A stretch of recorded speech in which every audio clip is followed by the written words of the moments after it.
Good evening, and welcome to this launch event for Rachel Boast's anthology Verses Verses, 100 deaf, disabled, and neurodivergent poets. This brings together poets from across the international arena, from emerging voices to world-renowned authors. Building on the work of decades of disability justice advocacy, Verses Verses offers a poetry of assertiveness and immense vitality. Verses Verses has been supported by the Royal Society of Literature through their 2023 Literature Matters Award. The book's editor, Rachel Boast, is a British writer, editor, and disability advocate, navigating ichthyosis and related conditions. She's published 4 collections of poetry with Picador: Sidereal, Pilgrim's Flower, Void Studies, and Hotel Raphael. Her anthology was prepared with the help of an advocacy and advisory panel: Karthika Nair, Chisholm Okafor, and Daniel Sluman, who all feature in Verses Verses, and who join us tonight to discuss the anthology with Rachel and with each other, as well as to read. I'll just introduce them briefly. Karthika Nair was born with RDEB inversa, a rare disorder of the skin and mucous membranes. Even minor friction, sneezes, handshakes, can result in erosions or blisters resembling third-degree burns. When not in hospital, she can usually be found around dance studios. Sometimes that results in books, sometimes in dance theatre productions. Originally from India, she lives in Paris, where she's talking to us tonight.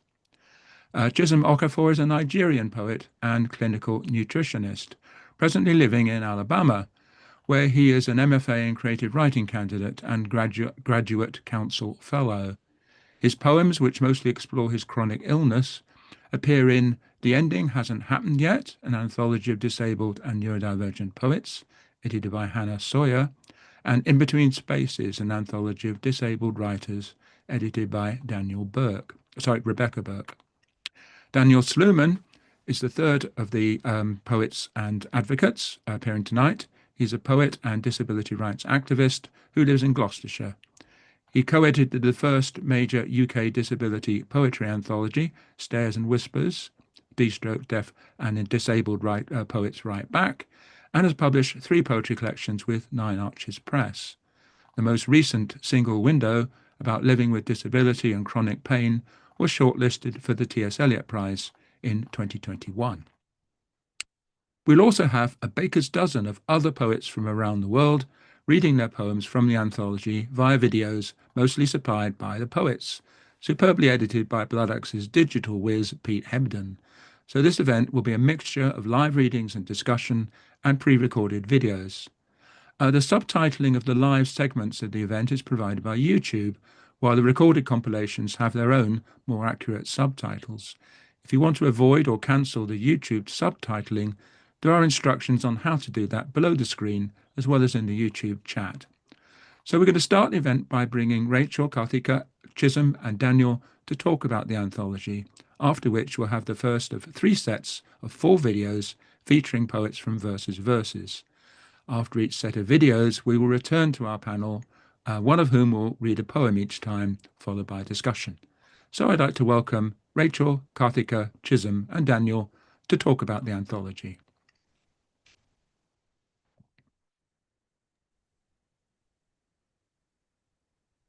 And we're all here now, thank you. Perhaps we could kick off by me asking Rachel why the book is called Verses Verses, and then the discussion can carry on from there. Thank you, and welcome everyone. Thanks ever so much, Neil, Pete, and everyone joining us this evening, and that fantastic Bloodaxe team. Yeah, the title has raised a few eyebrows, and I don't particularly want to I'm not one for explaining things away too much, as I like things to sort of retain a little bit of mystery and for people to slowly unravel that mystery. But it comes from the work of the Brooklyn-born artist Jean-Michel Basquiat. It was a very difficult task to try and find a suitable title for the anthology. I think I spent months racking my brains about it. But it presented itself, and it just felt absolutely perfect. And one of the nuances of the title is that in a kind of culture and climate where we find so many things being sort of pitched against each other in these sort of binaries, I just wanted to explode that a bit. So this is kind of about well, if you literally kind of take that meaning, it's about against being against things. So the opposite would be about being together in love, in a spirit of love, and in a spirit of mutual respect. So over to you to carry on. Me. All of you. Okay, I'll say a brief word, and perhaps we could go around alphabetically. Karthika, Chisholm, and Daniel. Just a brief word. I mean, having got the actual copy of the book now, it's very difficult to sort of step back objectively, having been so involved in it. And I look at it and I can't quite believe what's happened, and I can't quite remember how it happened, but there it is. And part of the way this has come together feels like an act of benevolence, really, on behalf of the universe. That's what I was saying to my panelists the other day. I seriously am still kind of quite lost for words about it. And yeah, thank you to everyone who's in there, and to Blood Axe especially, for bringing this together so beautifully. I'll hand over to Karthika. Thank you, Rachel. Thank you, Blood Axe, and thank you, like you said, to the Cosmos for making this book happen. It seemed unbelievable when you reached out. I was just looking at the first emails about a little more than 2 years ago. It's been it's been quite an extraordinary journey in a way because um, there was, there was the coming together of all of us to discuss, to explore, and to reach out. And it's been in many ways also an exercise in community, in solidarity, in joy, but in getting courage out of resistance, and just reading so many of the poems explaining, or not explaining, thankfully, but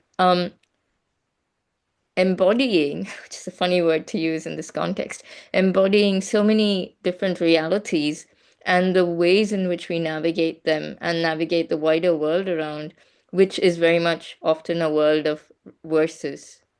Yeah, I think I really treasure that.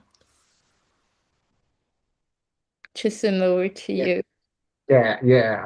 Thank you for this great opportunity, Rachel, and thank you, Blood Axe.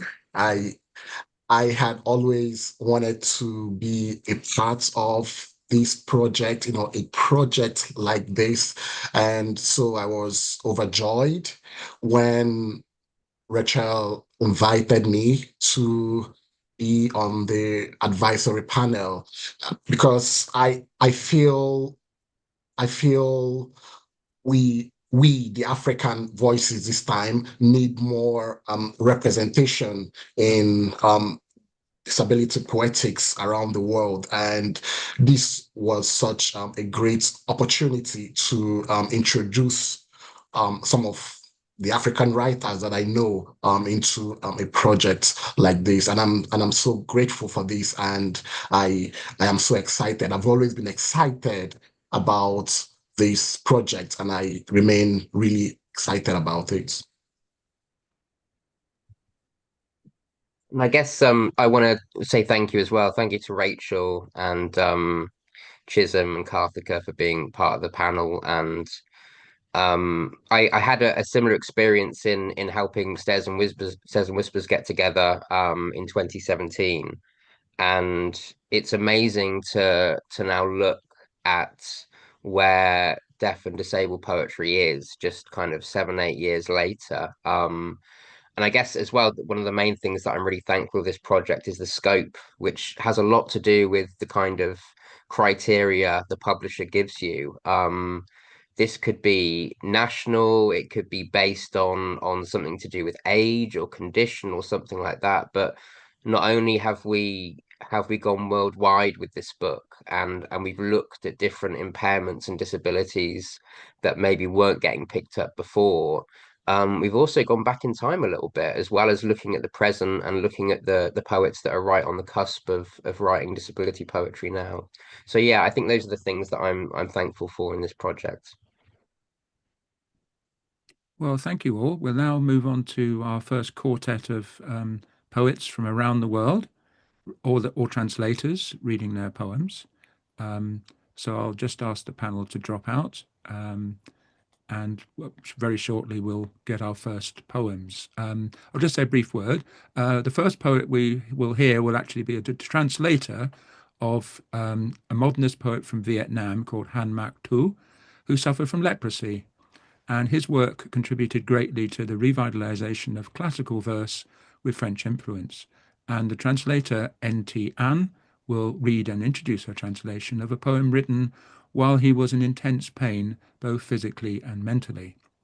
And then his poem will be followed by Catherine Gray, a Welsh poet who lives in London and who's published 2 collections with Seren, the first of which, The Never Never, was shortlisted for the T.S. Eliot Prize and the Ford Prize for Best First Collection. Third poet in this segment will be Andy Jackson, not either of the Scottish Andy Jacksons, but the Australian Andy Jackson, a disabled poet, essayist, creative writing teacher at the University of Melbourne. And his latest poetry collection is called Human Looking. And he's a co-editor of the 2024 anthology Raging Grace, Australian Writers Speak Out on Disability. And then the fourth writer in this section will be Kate Davis, a poet and storyteller, born in 1951 on the Furness Peninsula of South Cumbria. She's always lived there, and her poems have been implanted in audio benches, sung throughout a 12-hour tide cycle, embroidered on clothes, remixed by a sound artist, and printed on shopping bags. So I'll now duck out, and we will hear from N.T. An.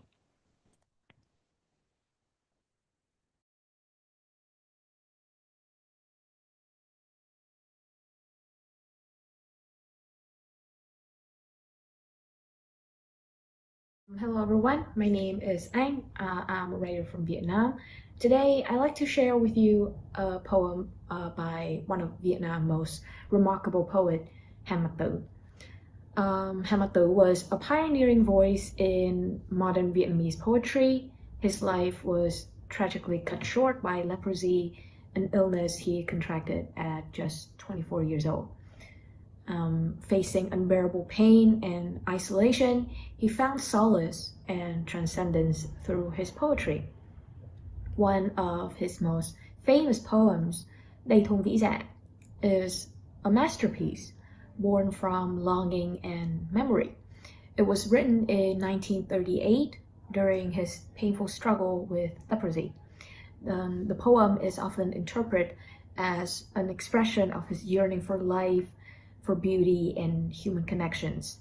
And his writing style in this poem blends dreamlike beauty with the aching sadness of a man reaching out for something forever beyond his grasp.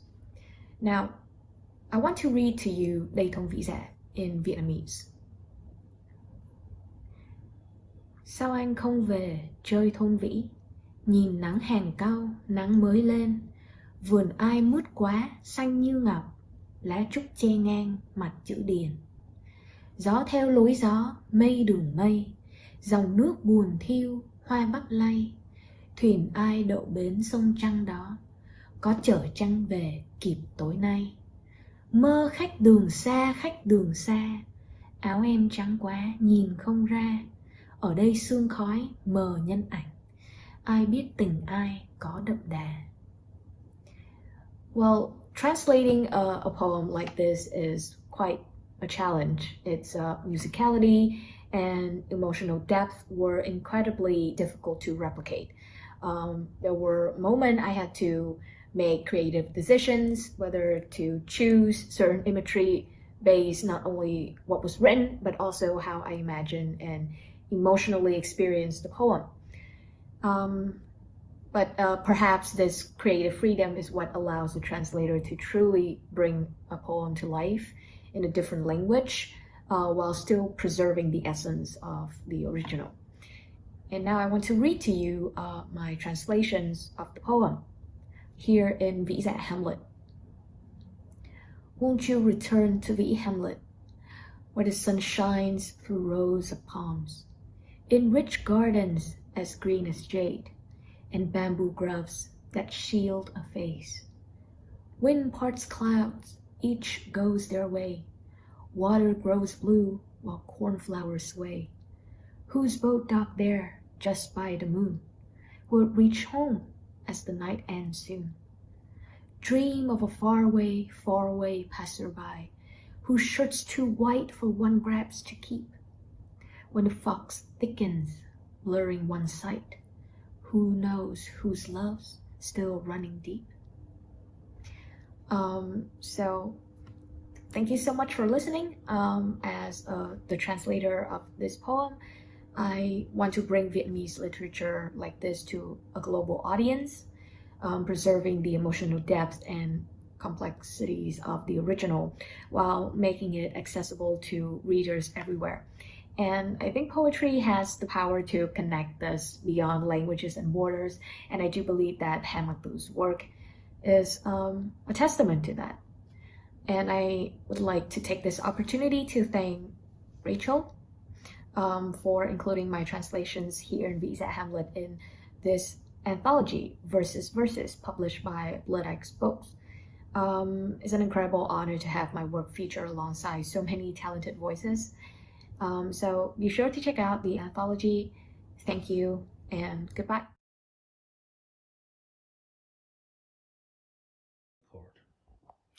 Hello, my name's Catherine Gray, and I'm going to read Bournemouth, which appears in Verses Verses, which is about a very difficult time in my life, and has at its heart an imagined meeting with the reclusive poet, the disappearing poet, Rosemary Tonks, aka Mrs. Lightband.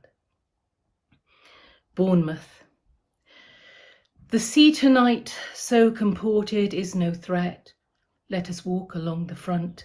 Let us ponder the flood, my imaginary friend. We've been so far so scrupulous, yet what comes of it? But the sea itself is innocent, and the front too, utterly benign. Place your hand in mine, for I am afraid of my own mind. How it turns, how it folds itself over and over, oh, my endless sentient serviette. It will not hold water, the doctor said, and I don't do God. Forgive me, Mrs. Lightband. I am lost, even if this proven human fact, and I want only to walk with you as each star bleeds so long and breaks to each final point, and my tears will be nothing new, and the stars are startlers, the stars impossibly accrue.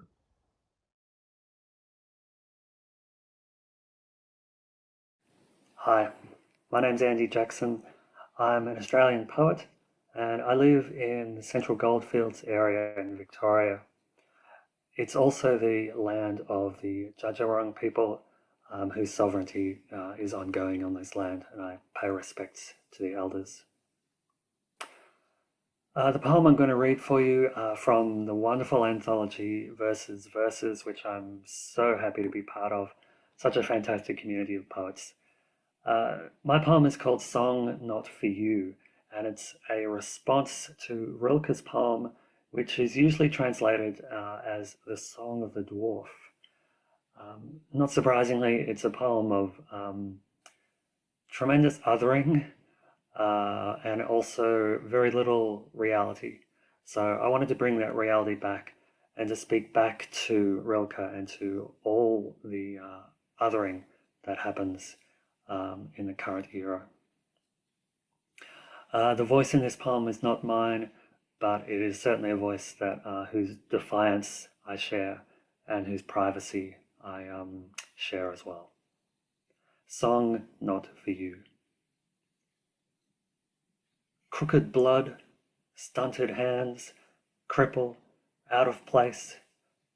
Uncanny how small thoughts can be, while I'm incomparable. Only a dwarf because the so-called average person is taller. You ought to just walk on by, but don't. Ever thought how inflated you must look from this height? When I walk or shop, I'm inspiring, it seems. Fantastic to see you getting out, you say, as you imagine waking up in my body. The courage you'd need not to kill yourself, stat. How do you live with that? That's me, wandering back, distractedly eating, wow, a sandwich. In my home, I've made it so I come face to face with the cupboards and oven belonging as we all want it. I sleep in my bed, sometimes alone. At work, my cubicle's longer and wider than yours. True, this isn't much of a song, but then it never was meant for you.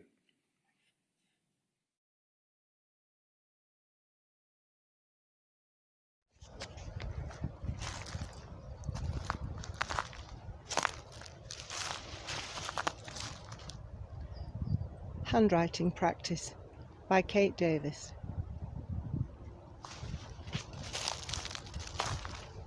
When the boy saw it, his mouth went from smile to watching Frankenstein. The words he didn't say said cripple, said pity. The people with her stopped dead and listened, and the small warm evening stopped dead and listened. It was pity that stayed on his face as he offered her a suspended sentence, the chance to run and hide it before his friend, who'd asked her if she fancied going to the Roxy on Saturday night, got there and saw it too. And she was going to be grateful for his kindness. But then she wasn't.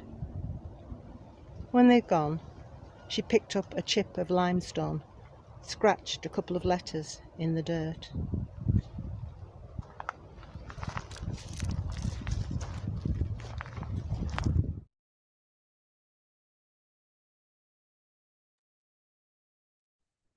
And we're now going to hear from Chisholm Okafor reading his poem from the anthology, after which he'll be joined by the other panel members.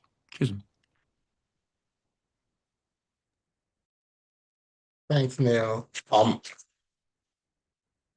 going to be reading a poem titled In Another Life. I am 22, gifted and curious, which also appears in this little chapbook recently published. All I know about a heavy heart is how to carry it. That's the title of the book where the poem appears. It also appears in this anthology. In another life, I am 22, gifted and curious, and dreaming of fleeing the world while perched on the transom of a stallion of the sea, breathing still evening air off the waterline, and an entanglement of sodium chloride and ancient seaweed. The boy on the other side is waiting, arms outstretched as though to receive a prodigal advancing to the interlocking welcome of an embrace. Worn by the waves of the sea, I have mastered the art of smearing my sternum with white and green watermarks, and this is the year of my first diagnosis. And I am pressing a miniature paintbrush to my chest, tracing the shape of a heart's fable with cardiomegaly, and whispering the words of the scriptures into it. Palita Kumi, Palita Kumi, fable girl, rise to the heart when its vessel an entire body is immersed in water and left to slouch against the rippling music of immersion. I am thinking of the calculus of bodies, the time between point X and point Y, time between immersion and the bottom of the sea, the exquisite mathematics of drowning. Thank you, Chisholm. And now our panel will return.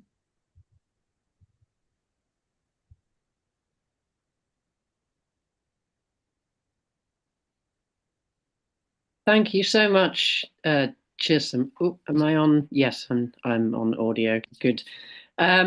Is this poem going to appear in your debut collection coming out later this year? Is it?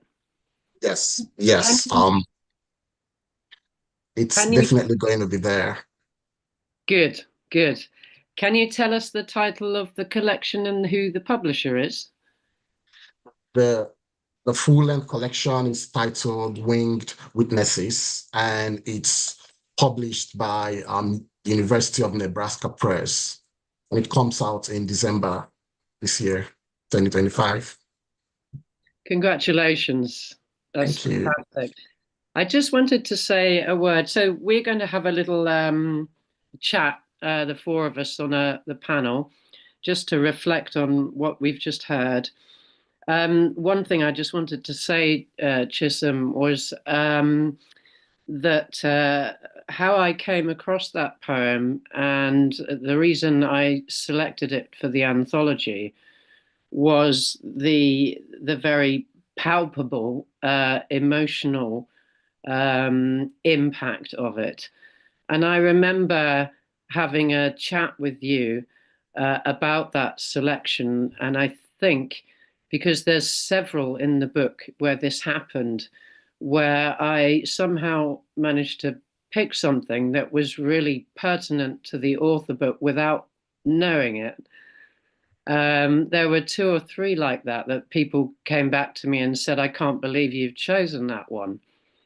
And this is what we said earlier about, sometimes how this process works is quite mysterious, and that there's a kind of benevolence going on, which I can't explain. But that most certainly was one example of that. Yeah, absolutely. I kept thinking about the intersections of disability and immigration, right? And how you must learn or relearn how to live again when you're not living in your homeland and you are a chronically ill person or a physically disabled person. Yeah, absolutely. And that's one of the contexts I really wanted to be able to cover in the anthology. The fact that we all want to be at home somewhere in the world, and yet accommodations are frequently not made, whatever the context. So yes, thank you so much for reading that. That was beautiful reading. Yeah. And anyone have any reflections on what we've just heard there? I mean, that's 5 epic poems. And I can only say, I think that, I'm quite lost for words, that it'd be good to go to our audience to go back and watch all of this again afterwards, because you're in for a load more epics.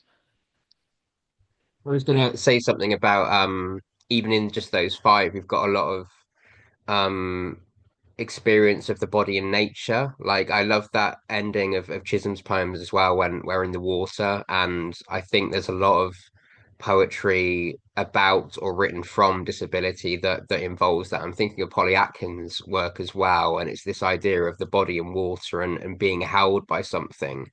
And I love that experience of nature. I think it was in Kate's poem as well, the video poem of the handwriting. I thought that was really interesting.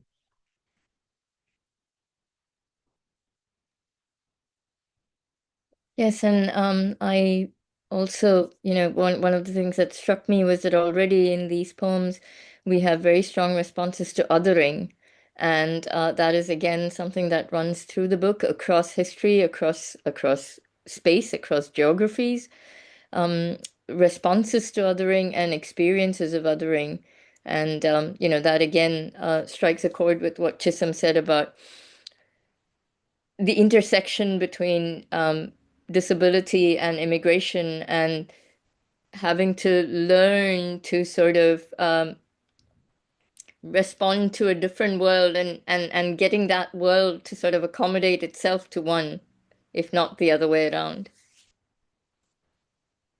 Yes, that's almost like your homeland is a home, but your body's a home as well. So being disabled and not living where you want to live, where you come from, is almost like a double form of being stranded almost. And I think that really comes through in the poem, Chisholm.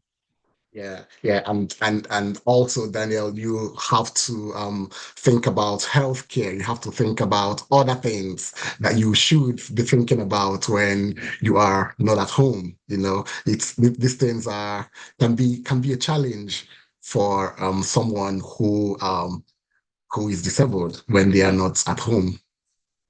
You're right.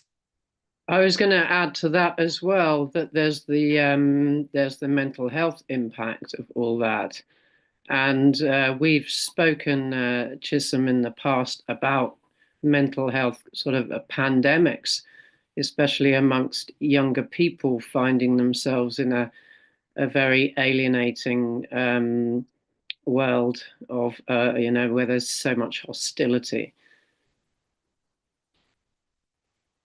Yeah, and I can remember, Rachel, I mentioned something about the Nigerian young person, right? Having to navigate that struggle, and maybe mostly caused by bad government and other things, and poor economy and all. And I feel this also is a major, what should I say, a major concern, right, among young people who must not want to reveal this sort of situation with their families, right? And so you see people who are maybe neurodivergent, but not wanting to let people know about this, because the society regards that as a kind of madness, the African traditional society. And this also are some of the things some of the writers, contributors to this anthology deals with. So that brings us on to the subject of taboos, almost. It was important to me to note in the introduction to the anthology that there's people that I wasn't able to include because of the dangers that might pose to themselves, their families, and their friends. So one thing about this book, and the timing of it as well, is being able to open up that conversation, and it wouldn't be possible without all of the incredible people that have allowed us to feature their work. Yeah. Okay, I think what's going to happen next is Neil's going to come in and introduce the next set of videos. So I'll hand over to Neil, and we'll mute ourselves. And before I do, I'd just like to say that I was really impressed by how Rachel, in compiling the anthology, has sought to represent poets from the global south, from places where healthcare is not what it could be in other countries, so that those poets who are disabled are even more disadvantaged. And the representation of those poets from Africa and Asia and other countries, which we don't normally read their literature from, I think is extraordinary. So we're now going to go to the next set of videos. That will start with another translator, Ibtihal Rida Mahmoud, reading her translation of a poem by Rihad al-Saleh al-Hussein, a Syrian poet from Dara, who was one of the most influential pioneers of modern Arabic poetry. He was born in 1954. He suffered throughout his short life from deafness, kidney failure, and diabetes, and scrounged a meager living working various menial jobs, and he died in 1982. Then we have Kirana Baraka, who are probably well known to a lot of viewers here, an Indonesian writer, artist, and editor, and advocate for disability justice in an anti-colonial context, which picks up on what we've just been talking about. She now lives in the UK, and she reads a poem from her latest poetry collection, Amuk, published by Nine Arches. Then we go to Naomi Ortiz, the author of Rituals for Climate Change, A Crip Struggle for Eco-Justice, and also Sustaining Spirit, Self-Care for Social Justice. And she was a 2022 US Artist Disability Futures Fellow. Their poetry, writing, and visual art focuses on self-care, disability justice, and climate action in the Arizona-US-Mexico borderlands. And the second set ends with Levent Biscardes, a Turkish-born multidisciplinary deaf artist who creates poems in French Sign Language, LSF, and Turkish. A poet, actor, director, and visual artist, he's performed at the International Visual Theatre in Paris, at festivals around the world, as well as in films. And his poem has been translated from French Sign Language by Stephanie Papa. So we'll hear first from Ibit al-Rida Mahmoud.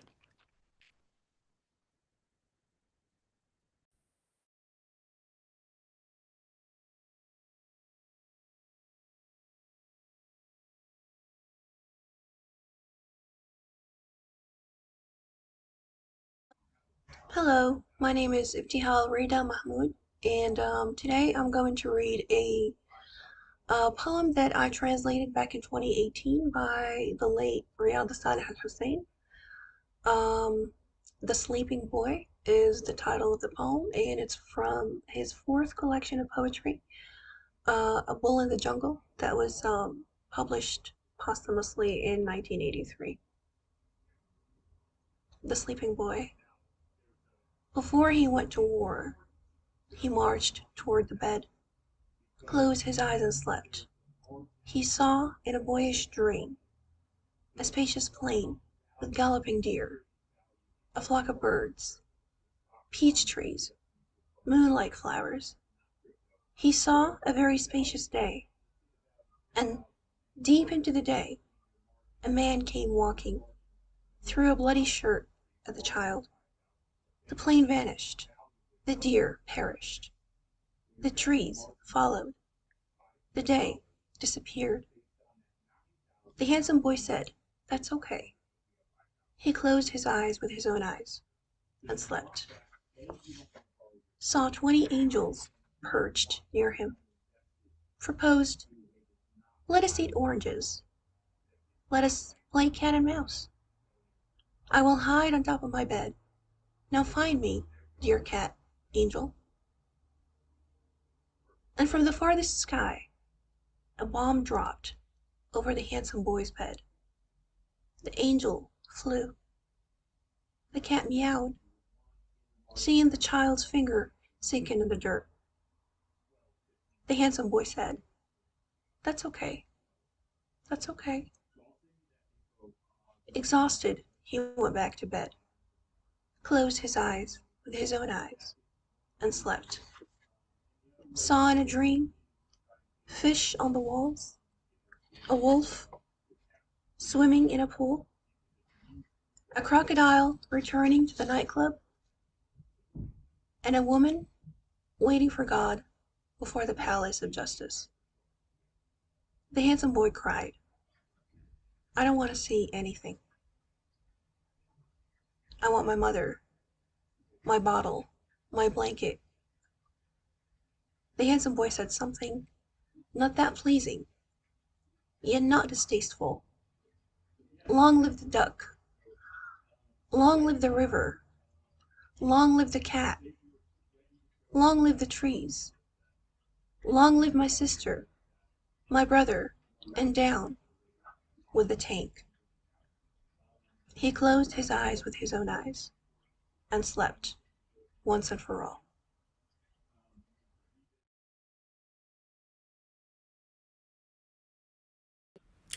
Hi, my name is Kairani Baroka, and for access description, I am an Indonesian woman with long black hair. I'm wearing red makeup, dangly silver earrings, and a brown and black patterned dress. And behind me is a white curtain and a white wall. I'm going to be reading my poem that is included in Verses Verses very kindly from my book Amok, and it's a poem entitled Tub. What digs you out with a verdigris scalpel, while a powerful blast ignited in their latest attempt to grow lives in the dirt of your online receipt? Human blood carries all kinds of filigree debris, coexisting with the coffin hinges from grotesquely groping eyes panoptic that brought you your morning kettle hiss. Faucet fiddling now, let loose hotness. Coldness, piety, lust, bewilderment, supremacy writ into capital, rent hikes for men oiling hair with your rainforests, corners hiding gaspings for breath, a ladybug swatted away by a tank in Gaza, a man with Down syndrome killed with no consequences, violet memories of neuropathic pain still imprinted on your body. You are soaking in a fluid warm enough to let it bleed out, breathe in, deliberately feel the edges of a ghost, the heart already drawn in pencil on your hospital radiator 7 years ago, fuzzy twinges bare on your muscle. Feel these deliberate. You may not bathe in kind water, so lower your head below the surface, part your lips, and scream it.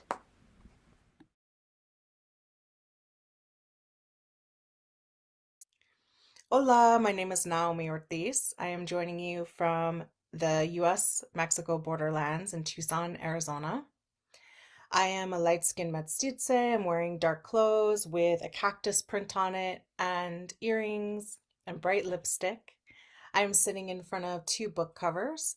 One is Sustaining Spirit, Self-Care for Social Justice, which has a person of color looking down meditatively holding a flower, and Rituals for Climate Change, a Crip Struggle for Eco-Justice, which has a large succulent, a maguey, which grows here, blooming, and there's many objects in its limbs. I'm very excited to be joining you today reading my poem from Verses Verses, 100 poems by deaf, disabled, and neurodivergent poets. My poem is titled Epicenter. Body. Ground zero for how we are instructed to control the world. Limitlessness is the goal. Tap mountain spine, dig deeper to pierce vein. Bulldozers crush, pinch, scrape, screech, compress rock into cactus flesh. Cover sheltered baby cub burrow. Siphon riches from cattle shoulder to shoulder in pens. Efficient production ends in abundant effluent.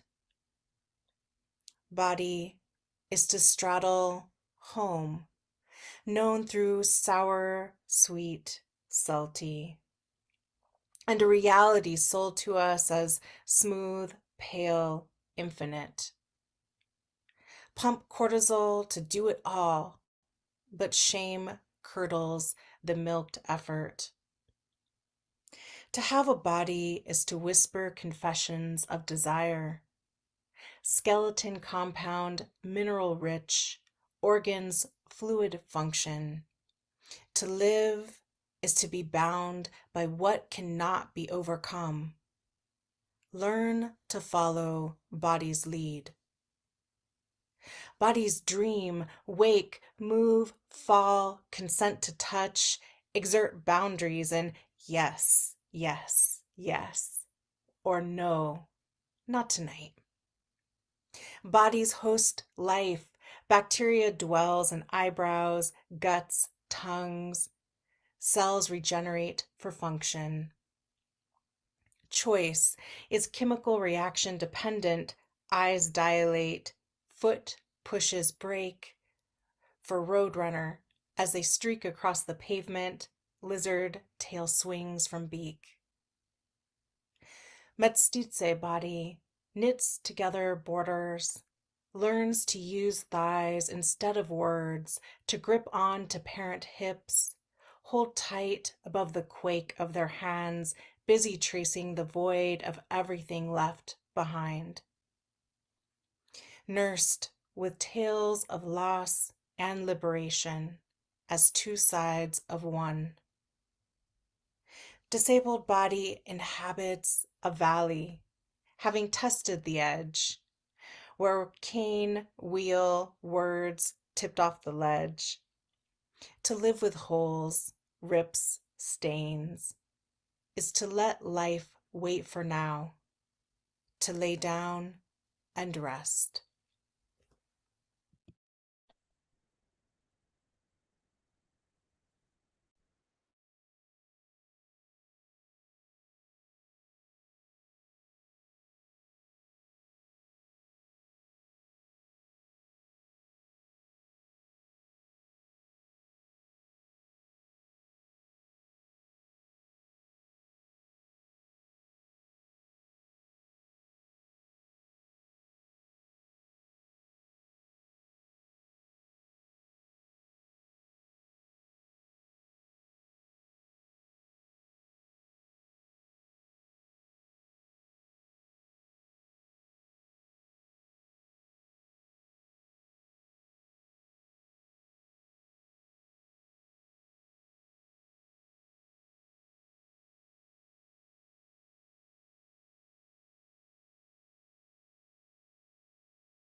And before we go on to have Karthika, we thought we'd give you a bonus video.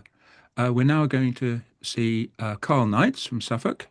He won the 2021 New Poets Prize, and his debut pamphlet, Kin, was published by the Poetry Business in 2022. And he's going to read his poem, A Field Guide to Stairs, which was published in The Dark Horse.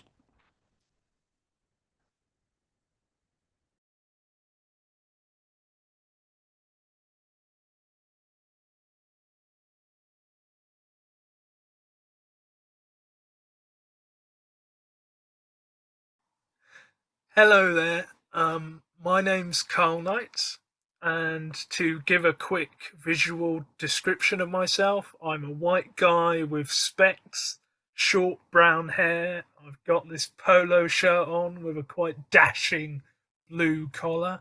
I'm very much championing the math teacher aesthetic, and I have two rather precarious looking stacks of books behind my head that may tumble on me at any moment. And I'm going to read you a poem.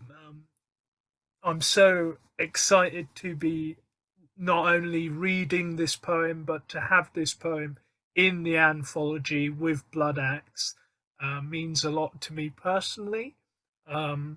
I have loved Blood Axe for as long as I've been a poet.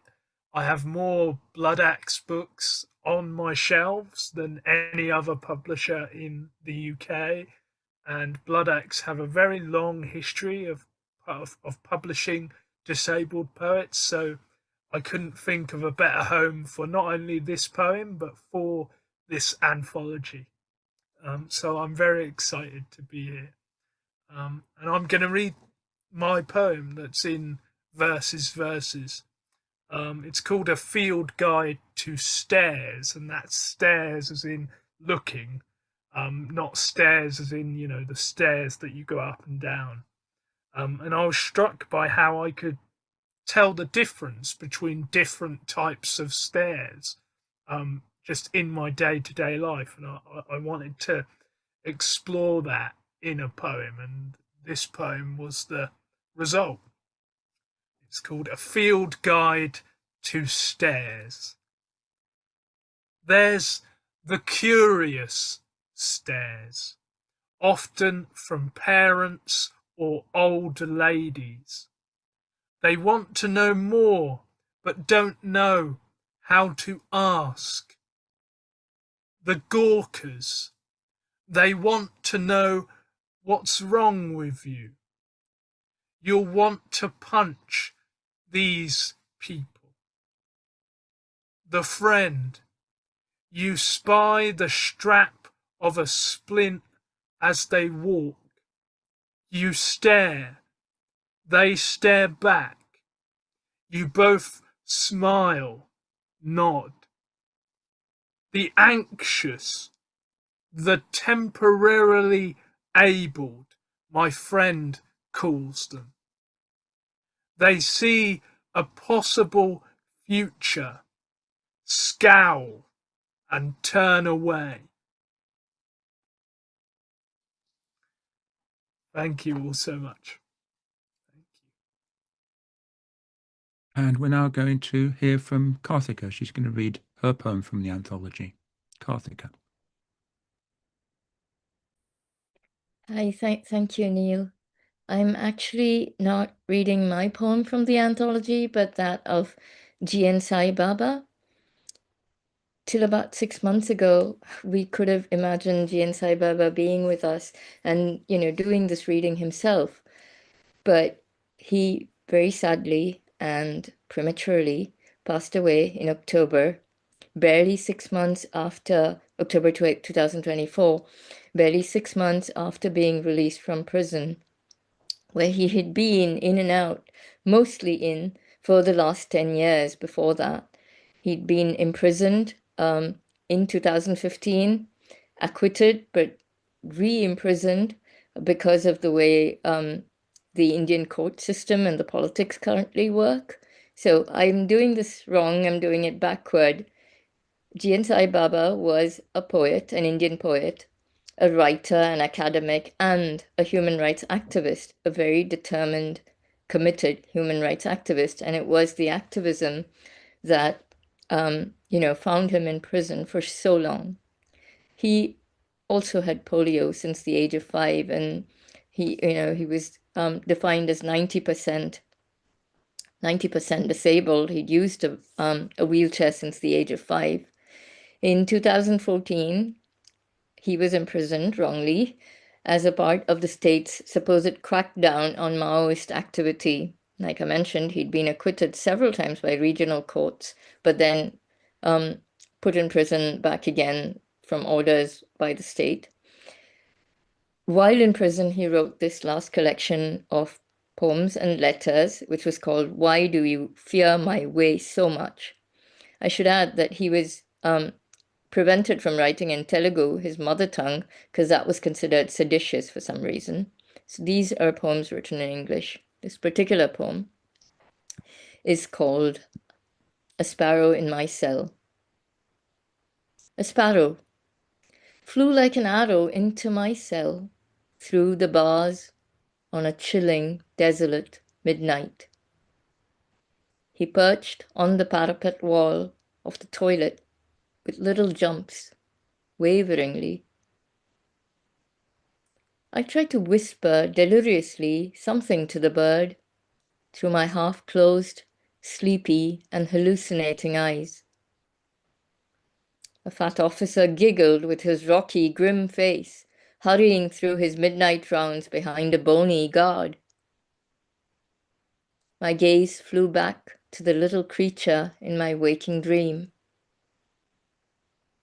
Trying to fly out, he narrowly hit a bar and fell to the floor with a sound of susurration like the moaning of my numb heart.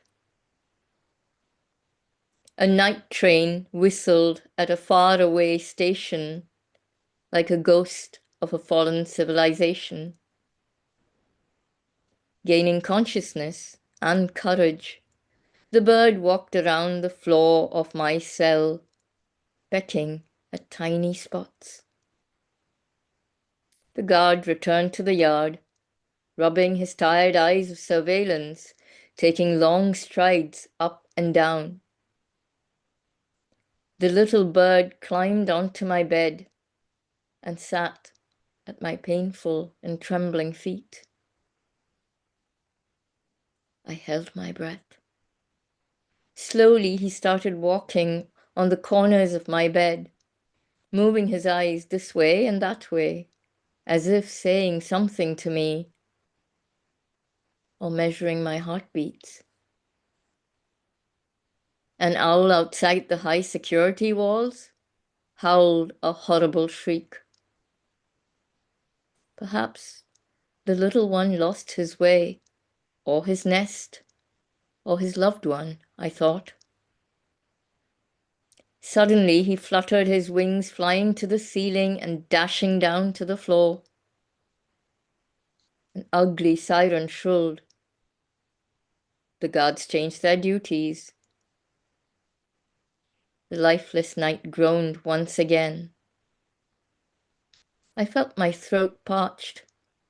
But how could I take water with the bird around in my cell?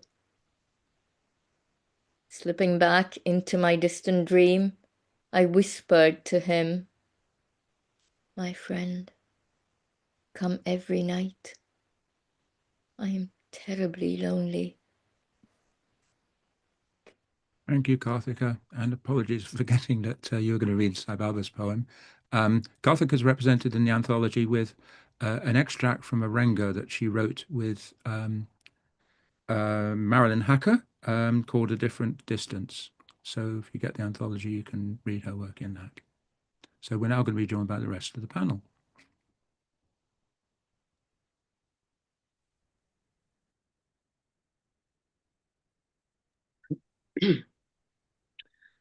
Thank you, Karthika. You read that absolutely perfectly.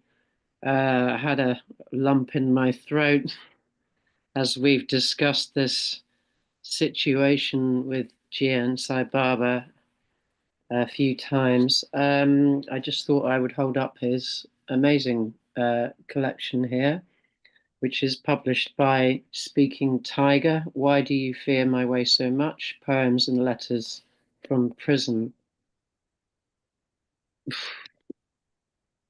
There's an awful lot to say here, and I'm also conscious that we don't want to talk over the top of these poems or these poets, but to let the poems speak for themselves.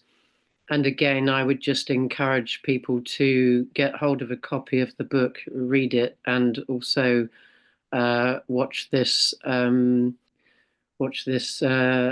event again on YouTube. God, where do we start? I mean, yet again, we're teasing out some of the very broad contexts of disability here. We've touched on a few already. And I'm aware that there's another set of poems we're going to hear, and some of the themes are going to be even more developed. But one of those that, again, I wanted to make sure was included was war, and to think about wars and conflicts and these sort of political situations, as especially war, as something that actually is designed, if you like, to create disability or to weaken or to dehumanize. That might not necessarily be something that people have thought about in that way in relation to disability.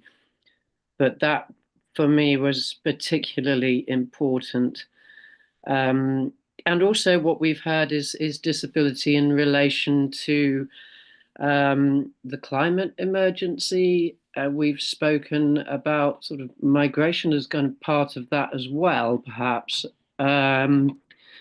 So how do we how do we have these conversations when so much of the time we're not even, a wider culture, I say wider culture doesn't even really think about the deaf, disabled, neurodivergent experience. So again, all of this work is to just try and open up this conversation, which at this particular moment in time is becoming very pertinent. But thank you again, Karthika, for such a beautiful reading. Well, thank you, Rachel, for the opportunity, and to add to the extremely relevant reminder you gave us right now. I think I'd add to that the ways in which supposed democratic nation states, turn disability on their citizens as a way of oppression again. There are several examples in the book of basic human rights being denied to citizens, with the disability becoming something that is actually crucial between life and death. The ways in which disability is not acknowledged or accompanied.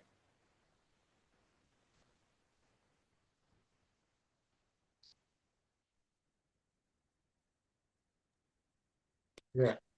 Can I come in here?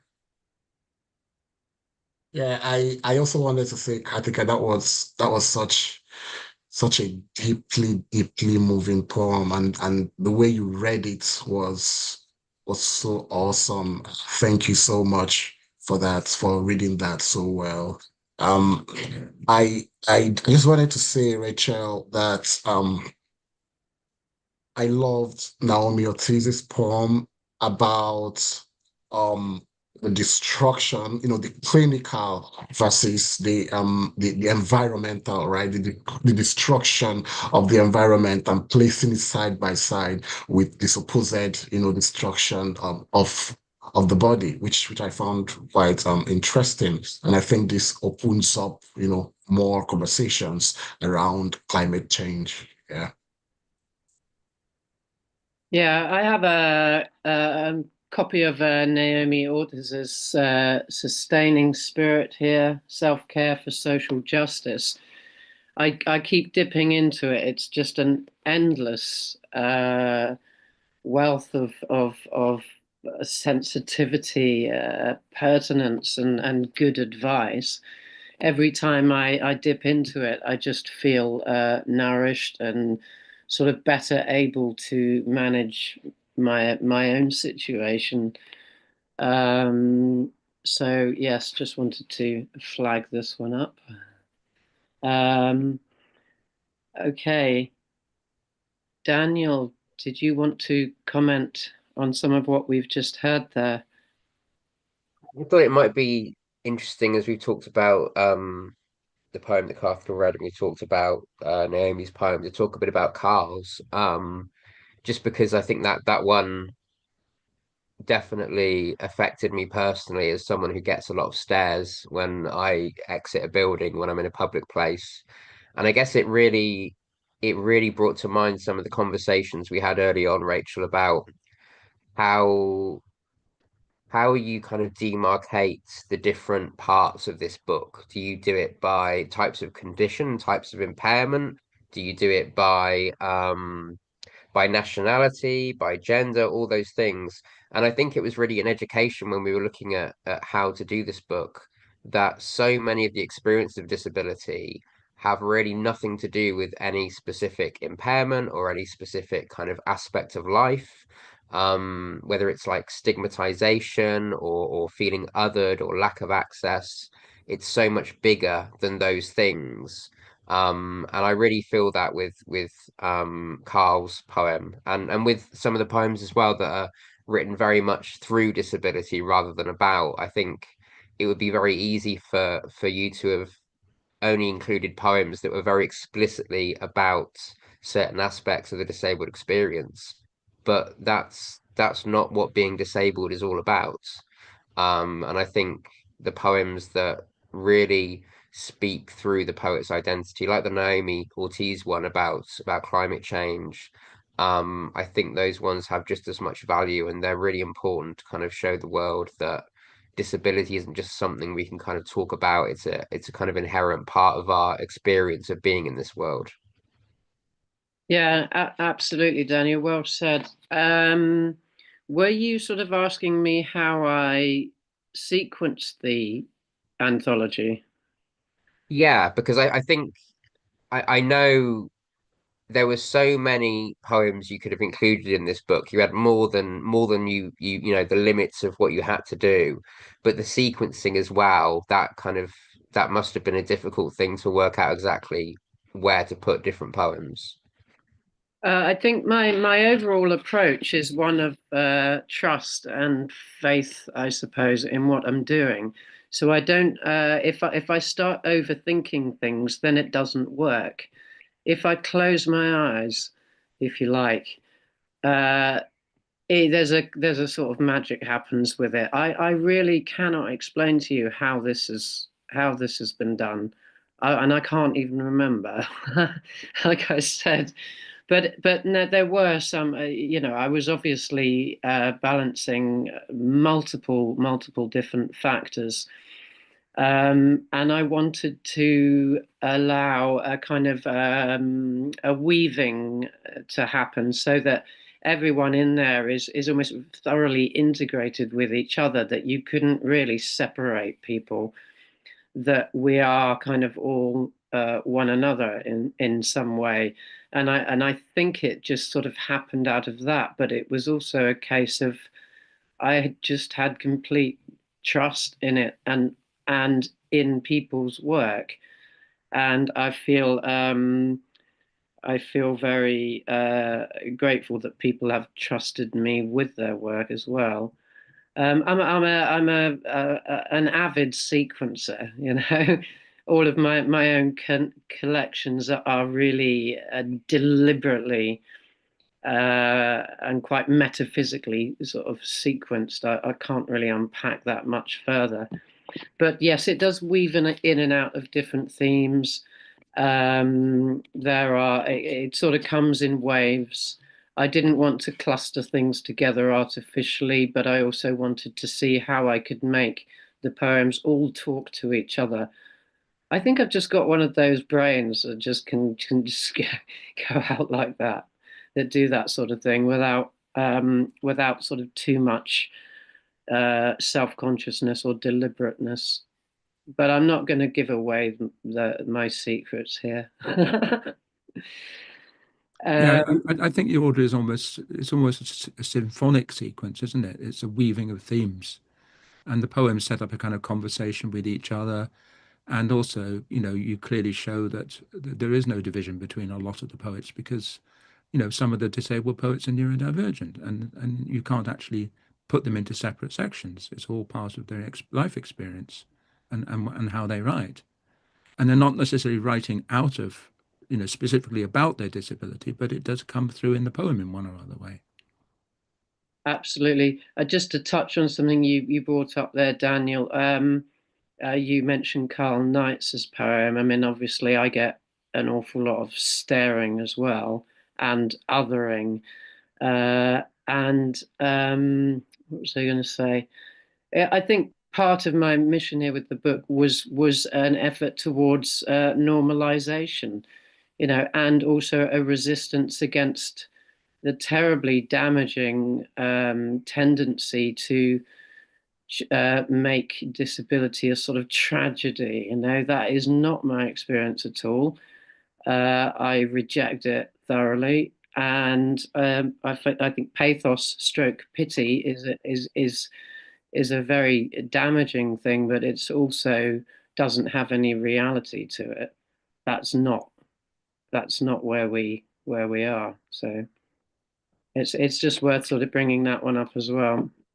If I can add to just a little coda to that, I think one of the great joys of the book is, you know, despite or through the great diversity of impairments and conditions, is how recognizable so many of the situations that come up are. And it's almost as if we're in a big room and having a drink, and someone's just said something with a shrug and a laugh, and it is something we would all laugh at because it is something we have experienced one way or the other. Absolutely.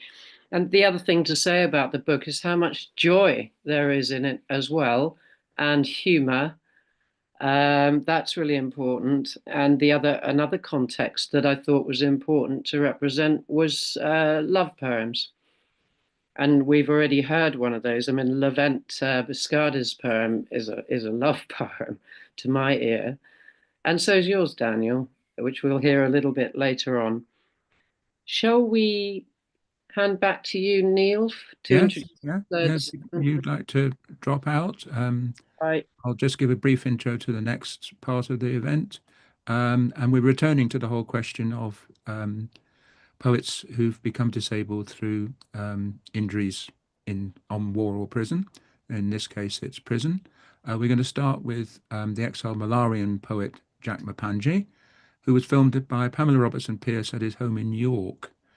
Jack was head of English at the Chancellor College, University of Malawi, before being imprisoned in 1987 for his collection of Chameleons and Gods, which the dictator Hastings Banda read as a coded attack on himself. Jack was released in 1991 following an international outcry against his incarceration in brutal conditions, and emigrated to the UK, where he was able to receive medical treatment for his injuries. And then we're going to hear from Jamie Hale, poet and multidisciplinary creative artist, entangling nature, technology, and progressive impairment. Their work asks what it means to be human. Jamie won the Evening Standard Theatre Maker of the Year 2021 for their poetry show Not Dying. Jamie also founded the award-winning Cryptic Arts in 2019 and the Disabled Poets Prize in 2023. Then we move to the States for Lateef McLeod, a poet, novelist, activist, and scholar from Oakland, California. In 2019, he started the podcast Black Disabled Men Talk with co-hosts Leroy Moore, Keith Jones, and Otis Smith. And his books include Studies in Brotherly Love, Whispers of Crip Love, Shouts of Crip Revolution, and A Declaration of a Body of Love. And the final poet we'll be seeing on the video sequencing will be Nuala Watt from Glasgow. Her poems have appeared in anthologies including Stairs and Whispers and A Year of Scottish Poems. And her interests include visual impairment as a creative context and disabled parenthood. And her collection, The Department of Work and Pensions Assesses a Jade Fish, was published by Blue Diode in 2024. So first of all, we're going to meet Jack Mapangyi.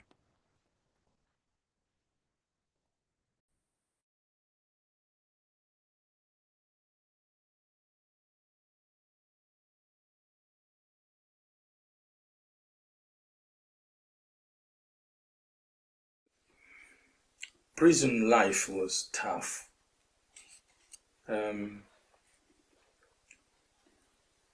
The toughest thing is to know what to do, because there was nothing to do there. There were no books to read. And then often you wanted to go out for a shower, but they didn't want to take you for a shower because you did not stink, they said. Oh, you're clean. You educated people, you're clean. Why should we take you for a shower? So what we decided was to invent the stench, which is what this poem is about. Skipping without ropes. I will skip without your rope, since you say I should not. I cannot borrow your son's skipping rope to exercise my limbs. I will skip without your rope, as you say, even the lace I want will hang my neck until I die. I will create my own rope, my own hope, and skip without your rope, as you insist. I do not require to stretch my limbs fixed by these fevers of your reeking sweat and your prison walls. I will skip with my forged hope. Watch me skip without your rope. Watch me skip with my hope. A 1, a 2, a 3, a 4, a 5. I will. A 7. I do. Will skip. A 10, 11. I will skip without, skip within, skip and skip I do without your rope, but with my hope. And I will always skip you dull, will skip your silly rules, skip your filthy walls, your weevil pigeon peas, your weevil pigeon peas, skip your scorpions, skip your excellency, life, glory. I do, you don't, I can, you can't, I will, you won't, I see, you don't, I sweat, you don't, I will wipe my gluey brow, then wipe you at a stroke, I will wipe your horrid, stinking, vulgar prison rules, will wipe you all, then hope about my cell, my home, the mountains, my globe, as your sparrow hopes about your prison yard without your hope, without your rope. I swear, I will skip without your rope, I declare. I will have you take me to the showers to bathe me, where I can resist this singing child you want to shape me. I'll fight your rope, your rules, your hope, as your sparrow does under your supervision. Gods, take us for the shower!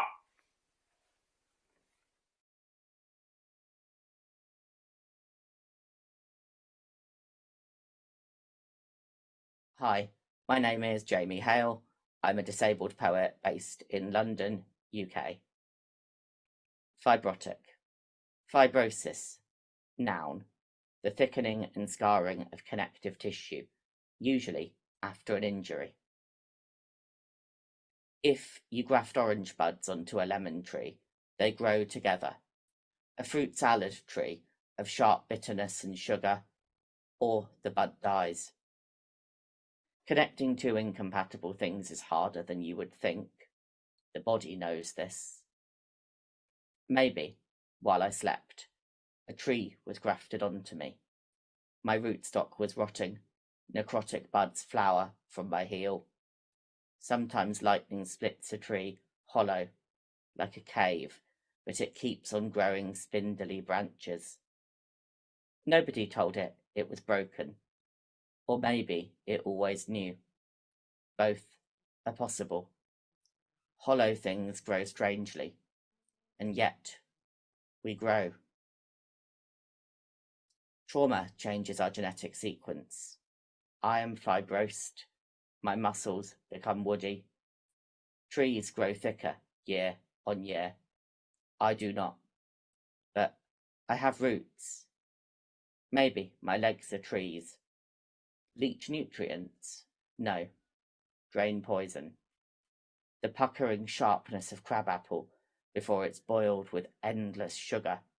Sour fruit brought a longer harvest, grafted to an apple tree, but do not try to eat them whole. The cold splinters my branches. Cracks appear in my skin. I swapped transient legs for permanent bark. A tree doesn't travel. It doesn't need to.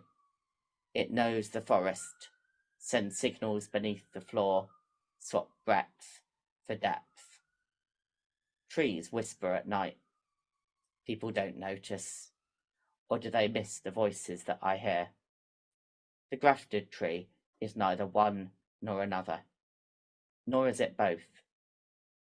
Maybe I just dreamed I was a tree, but I store carbon dioxide at night. Or I did. The machine breathes for me now. Thank you.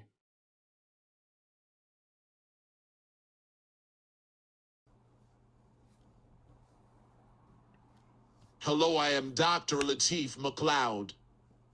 I recently received my PhD in anthropology from California Institute of Integral Studies, and I am now a community research associate at the Oregon Health and Science University and their University Center for Excellence in Disabilities. I am a writer and a poet with 3 poetry books entitled A Declaration of a Body of Love, Whispers of Crip Love, Shouts of Crip Revolution, and Studies in Brotherly Love, in which I was a co-author with 6 other poets and artists. I will now recite from my second book of poetry, I am too pretty for some ugly laws. I am too pretty for some ugly laws. I am not supposed to be here in this body, here speaking to you. My mere presence of erratic moving limbs and drooling smile used to be scrubbed off the public pavement. Ugly laws used to be on many U.S. cities' law books, beginning in Chicago in 1867, stating that any person who is diseased, maimed, mutilated, or in any way deformed so as to be an unsightly or disgusting object, or an improper person to be allowed in or on the streets, highways, thoroughfares, or public places in this city, shall not therein or thereon expose himself to public view, under the penalty of $1 for each offense. Any person who looked like me was deemed disgusting and was locked away from the eyes of the upstanding citizens. I am too pretty for some ugly laws, too smooth to be shut in, too smart and eclectic for any box you put me in. My swagger is too bold to be swept up in these public streets. You can stare at me all you want. No cop will bust in my head and carry me away to an institution. No doctor will diagnose me a helpless invalid with an incurable disease. No angry mob with clubs and torches will try to run me out of town. Whatever you do, my roots are rigid like a 100-year-old tree. I will stay right here to glare at your ugly face too.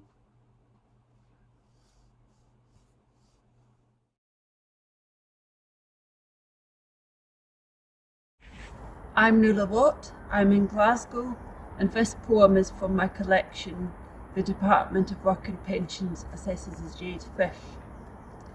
Disabled Person's Travel Card. Council, council, let me on the bus, but you let me on last week. Oh no, Miss Watt, you can't go on the bus, for we don't know where you live. So off I went to get proof of address, and I thought I'd sorted out the mess. But the council tore it up. Council, council, let me on the bus, but you let me on last week. Oh no, Miss Watt, you can't go on the bus, for we need a doctor's note. So I got them a note to make it clear that I'm still disabled, like last year, but the council tore it up. Council, council, let me on the bus, but you let me on last week. Oh no, Miss Watt, you can't go on the bus. We need 2 sick notes, not 1. The neurologist said, I know you know, but cerebral palsy won't just go. Still, here's a form to tell them so. But the council tore it up. Council, council, let me on the bus with my lifelong reasons why. Oh no, Miss Watt, you can't go on the bus, for your picture isn't straight. So I sent a note to my MSP, and he wrote a poem in praise of me, but the council tore it up. Council, council, let me on the bus with my lifelong reasons why. Oh no, Miss Watt, you can't go on the bus, for you're trying to rip us off. So I showed the form to my sister-in-law, and we typed all night till our nerves were raw, but the council tore it up. Council, council, let me on the bus with my pile of paperwork. Oh no, Miss Watt, you can't go on the bus. We require a note from God. So I went to church and knelt to pray. God sent me a letter the very next day, but the council tore it up. Council, council, stop. I've had enough. I've had all that I can stand. Oh, good. Your application went exactly as we planned.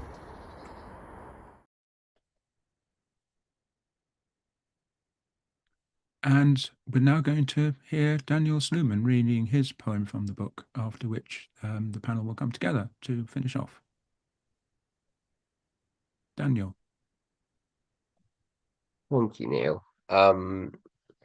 This poem I'm going to read is I guess in some ways more related to Latif's than anyone out of those last 4 or 5 poems. I was very interested in thinking about the ways that we put certain types of bodies above others in this world, about what those bodies can do, what they look like, how much space they take up.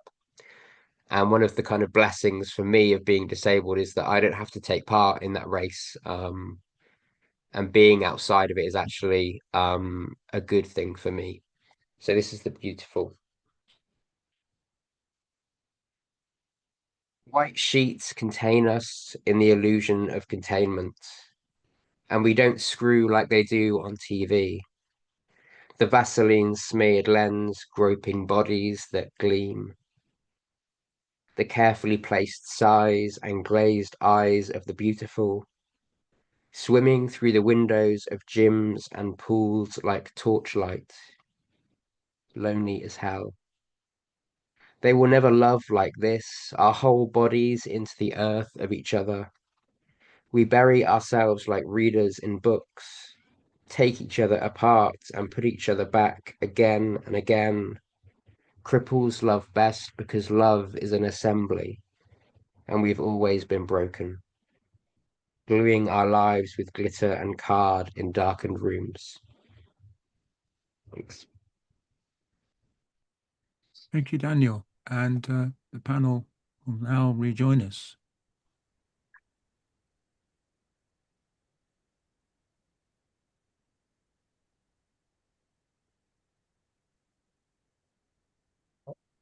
Thank you, Daniel.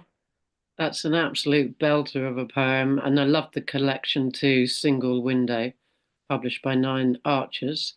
And I believe you're working on a new collection as well.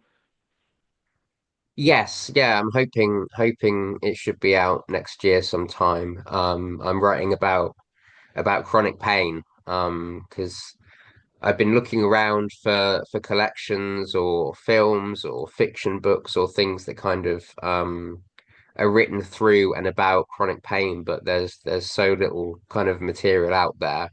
So I thought I would try and write something. Fantastic. Looking forward to it very much. Wow, that was another amazing set of poets. And I'm just extremely grateful to everyone for being part of this event and for filming their poems. Very hard to sum something like this up, so perhaps I shouldn't try, other than, again, just wanted to refer back to Latif's poem, the line there about your roots being rigid. You know, I thought that's very powerful, and also the image of the tree comes up in Jamie Hale's poem as well. I've just noticed a lot of happenstance going on, I think, here. I'm not going to hog the audio, so I'll just hand over. Perhaps we can make a final comment each, maybe alphabetically. That would start with you, Karthika, if that's all right. Oh, thank you, Danielle. I wanted to get up and cheer. That was such a sort of, flag to end with. Quiet but joyful nonetheless. Thank you. I heard that Daniel, as and I imagined it to be a celebrated revival of love, and intimacy. And I'm just so glad that I chose to send that poem in as part of the anthology. Thank you so much, Daniel. Thank you. That means a lot. I guess in my kind of closing comments, Rachel, I wanted to talk briefly about some of the previous anthologies that have happened. And I did a Facebook post a while ago talking about the first moment that I found disability poetry, which is through a small anthology called Beauty is a Verb, which some people will know, who are watching today. I'm sure some people will have it on their shelves somewhere. And after that, myself, Sandra Allens, Madeline Burnhope, and Karoni Baraka put together Stares and Whispers, which was 2017. There's this one this year, and there is one coming out next year called Every Place on This Map is Disabled. And I really feel like these books are holding hands almost, like a relay, possibly. They're kind of passing the baton on each time. And each new book is kind of taking a new territory of disability poetry and kind of exploring different aspects of it. Yeah, Rachel's got all of them on her bookshelf, I'm sure. Yeah. So I just wanted to say not only thank you to everyone who was involved in this anthology, thank you to Rachel, but also thank you to everyone who was a part of those previous anthologies, because if it wasn't for each one before it, maybe the next one wouldn't be here. And I'm very proud that we're all a part of Versus here today. Thank you, Daniel. And I should say that Versus does have at the back a comprehensive bibliography that Rachel has compiled of other books, other anthologies relating to disability. It really is a great reading list for people to explore. Also, Blood Axe is going to be releasing an hour-long sequence of videos, not just the ones you've seen tonight, but many more that we've been collecting from the various poets. So we'll be putting that out on YouTube and on Vimeo. So you'll be able to see a lot more of those extraordinary readings in addition to what you've seen tonight. Do order the book. You'll see ordering details if you scroll down on the YouTube page. And thank you very much to Rachel, Karthika, Chisholm, and Daniel. It's been an extraordinary reading, and I hope everyone watching has got a lot out of it. Thank you.